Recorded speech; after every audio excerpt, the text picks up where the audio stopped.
Bonsoir à toutes, bonsoir à tous, bienvenue sur 8 Mont Blanc. Nous sommes le mardi 3 juin 2025, il est 18 h et voici les titres qui font l'actualité. Les coffee shops ne cessent de se multiplier sur le territoire. Une tendance croissante qui n'a pas échappé à Lilian Iribarnès. C'est pourquoi il a décidé d'ouvrir la seule formation certifiante au métier de barista en Haute-Savoie. Clarisse Menant nous emmène ensuite à la découverte d'une couturière passionnée et haute en couleurs, son portrait en fin d'édition. Mais avant de développer ces titres, le Conseil départemental de Haute-Savoie s'est réuni ce lundi en séance publique. Au programme des débats et des délibérations, l'adoption du budget supplémentaire pour l'année 2025 en cours. Ce vote habituel à cette période de l'année a pour objectif d'équilibrer au mieux les recettes et les dépenses de la collectivité au bout de 6 mois d'exercice. L'action sociale, la solidarité territoriale, l'agriculture, l'environnement ou encore la culture bénéficieront de crédits supplémentaires pour le deuxième semestre de l'année. À titre exceptionnel, les élus de l'Assemblée départementale ont également débloqué une enveloppe d'1 million d'euros d'aide à la reconstruction de la sous-préfecture de Saint-Julien-en-Genevois détruite par un incendie en mai 2022. On écoute Marcel Sadier, le président du Conseil départemental de la Haute-Savoie. Il répond aux questions de Sébastien Germain. On a voté le budget 2025 au mois de décembre. Ça fait 6 mois qu'on exécute le budget. Au bout de 6 mois, il y a des ajustements à faire parce qu'il y a des dépenses qui sont un petit peu plus hautes que ce qu'on avait prévu, puis il y a des dépenses qui sont un petit peu plus faibles, où il y a des projets qui sont décalés, d'autres qui s'accélèrent, et donc le budget supplémentaire début juin, donc au milieu de l'année, 6 mois après le vote du budget, permet de faire les ajustements en plus et en moins, et donc va nous permettre d'être plus efficaces dans la deuxième partie de l'année. On a, comme tout le monde, l'épée de Damoclès des ponctions de l'État et qui deviennent vraiment très très lourdes pour un département comme la Haute-Savoie. Mais en interne, je suis très content. Puis on a voté des sommes symboliques. Le plan ruralité pour les petites communes. Il y a eu des choses sur le handicap. Il y a eu également des aides aux communes pour les intempéries de l'année dernière. La démolition du quartier des îles à Bonneville, qui est une aide très très importante. Sans l'aide du département, ça ne se ferait pas. Et puis il y a Saint-Julien-en-Genevois, l'aide exceptionnelle à la reconstruction de la sous-préfecture de Saint-Julien-en-Genevois. Voilà, tout a été salué par tout le monde et tout a été voté à l'unanimité. Donc je suis très heureux. C'est la seule formation barista certifiante en Haute-Savoie et elle se trouve à Annecy. À l'arrière du Drip Social Coffee Club, des passionnés de café s'initient ou se perfectionnent dans cet art. Et une chose est sûre, ces grains regorgent de subtilité. Une complexité que ces apprentis tentent de dompter, comme vous allez pouvoir le découvrir dans ce reportage. Il n'y a pas que le café qui chauffe dans ce coffee shop situé à Annecy. Les cerveaux aussi montent en température. À 25 ou 30 secondes, on rajoute 35 et à 55 secondes, on passe au reste. Ça fait une quinzaine d'années qu'en France, il y a des cafés de spécialité où on a découvert toutes ces subtilités dans le café, ces arômes. Moi, mon travail, c'est d'initier les gens à ça. Alors, des drippers, il y en a en verre, en céramique. Cela fait maintenant 1 an que le Drip Social Coffee Club propose des formations découvertes ou professionnalisantes comme ce jour-là. Au programme de cette seconde matinée, le café filtre, une technique d'extraction plus compliquée qu'elle n'y paraît. Il faut suivre un protocole, parce qu'il y a tellement de variables. Et si on fait n'importe quoi, le résultat ne sera jamais bon. À la fois des paramètres en fait, techniques et puis des gestes à apprendre. C'est des gestes précis, donc effectivement, c'est pas simple. Noir, au lait, froid ou encore chaud, durant ces 3 journées de formation, le café est étudié sous toutes ses formes, autant sur le côté théorique qu'olfactif. Je leur offre dans cette formation vraiment tout ce qui est sympa d'avoir dans un coffee shop au jour d'aujourd'hui et qui est plus ou moins facile à proposer ou difficile. On va aussi voir les boissons alternatives, tout ce qui est matcha, chai, tout ça, qui se propose dans tous ces coffee shops. Réputé pour être la déclinaison du café la plus instagrammable, le latte fait évidemment partie de la formation. Impossible de passer à côté de ces gourmands dessins, et si lors de la démonstration, le latte art peut paraître simple, la réalisation s'avère plus compliquée. Vous vous mettez au centre de la tasse et ensuite des petits cercles concentriques. Et puis ensuite un peu plus de mousse et puis un mouvement vers le haut pour signer la tasse. Ça implique de s'entraîner, de se réentraîner, de faire des pauses aussi parce qu'à des moments on sature. Et puis ça reste que c'est une buse à 90-95 degrés, qu'il faut faire gaffe aussi, donc il y a des moments où il y a besoin de faire des pauses. À l'issue de ces 3 journées de formation et d'un examen final, les participants peuvent repartir avec un diplôme certifiant de niveau 1. Ils pourront ensuite passer le niveau 2, voire le niveau 3, pour approfondir davantage leurs connaissances.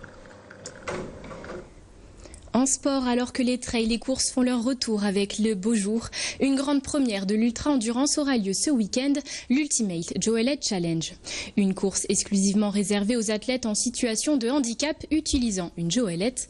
11 équipes de toute la France seront réunies à Savoie Technolac pour l'occasion. Ils devront parcourir une boucle de 6,6 km toutes les heures. La dernière équipe en course remportera cette édition, une première inédite pour ces athlètes qui s'alignent de manière générale sur des courses pour valide, comme l'explique Julien Grandjean, participant et co-organisateur de l'événement avec Segretin-Coa. D'habitude, nous, quand on fait des courses, on va aussi être une course valide. On participe à une course valide, c'est très bien au niveau de l'inclusion. Mais cette fois-ci, on voulait vraiment faire une course unique entre Joëlettes.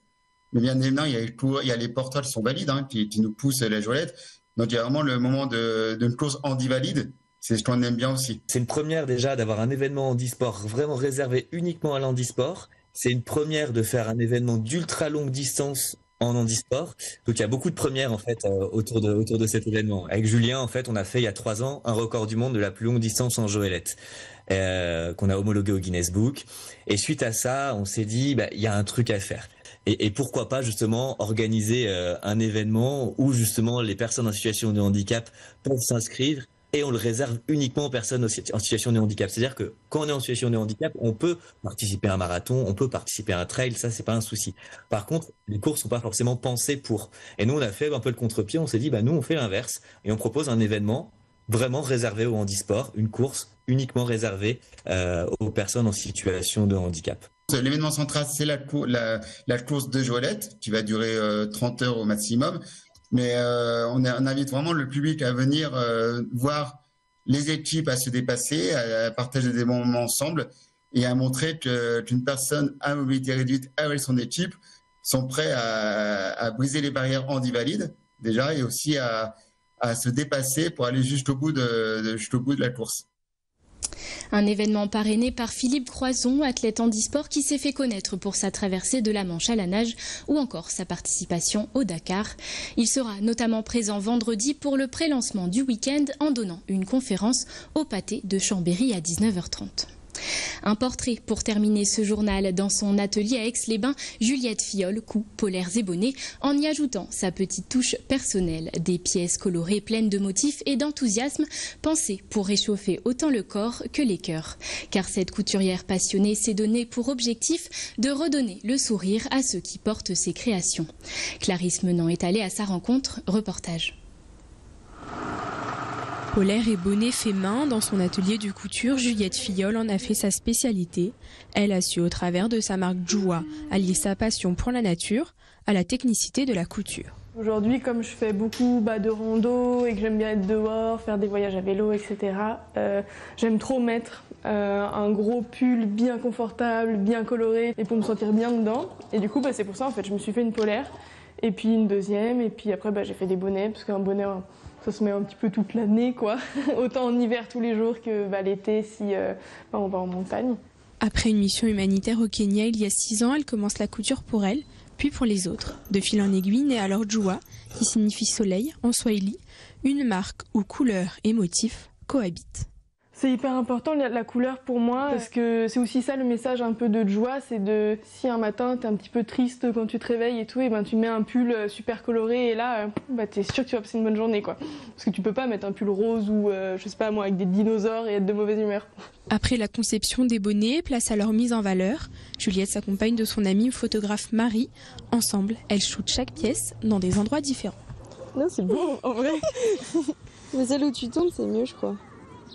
Des photos qui permettent de donner vie à ces accessoires cousus main, une volonté indispensable pour la créatrice. Puis le but, c'est souvent aussi de reproduire des scènes du quotidien, d'aller en montagne, de se faire un petit thé en bivouac, de faire un pique-nique, enfin des choses que nous on adore et que je pense les personnes qui vont acheter les pièces de Joua vont vivre aussi. Du coup, ça permet de se projeter. Seule dans son atelier, la couturière ne propose ses pièces que par drop sur son propre site internet. Des collections chacune uniques et limitées. Premier arrivé, premier servi. C'est un peu à double tranchant parce que en même temps c'est super valorisant de se dire que des personnes ont super envie d'acheter mes pièces quoi. Mais c'est vrai que c'est des mois de travail qui partent en quelques minutes. Mais du coup ça donne plein d'encouragement pour la suite parce qu'en fait il y a encore plein de personnes qui n'ont pas eu leur bonnet ou leur polaire et qui me disent tout le temps qu'elles seront au rendez-vous la fois d'après. Pour sa prochaine collection, prévue le 11 juin, Juliette Filleul a confectionné 500 bonnets. Elle espère qu'ils plairont à ses acheteurs, toujours plus nombreux, et avides de pièces d'extérieur originales, cousues main. C'est la fin de cette édition. Merci de votre intérêt pour l'actualité locale sur notre antenne. Tout de suite, ne manquez pas la météo présentée par Thierry Paulme. Je vous retrouve ce mercredi pour un nouveau journal. Excellente soirée et à bientôt.